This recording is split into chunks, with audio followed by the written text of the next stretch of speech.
Tumakas na tayo, takasan na natin ang mundo.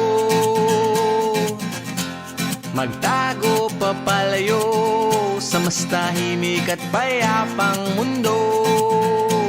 Umubulong ang hanging amihan at huni ng ibon.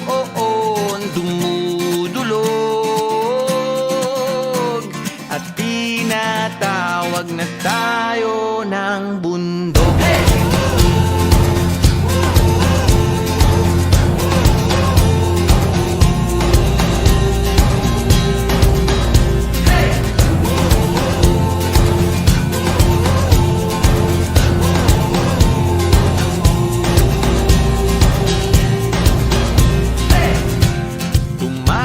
Na tayo, palayo sa maraming tao.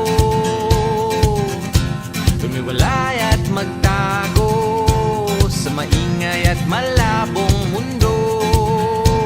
Bumubulong ang hanging habagat at hampas ng alon.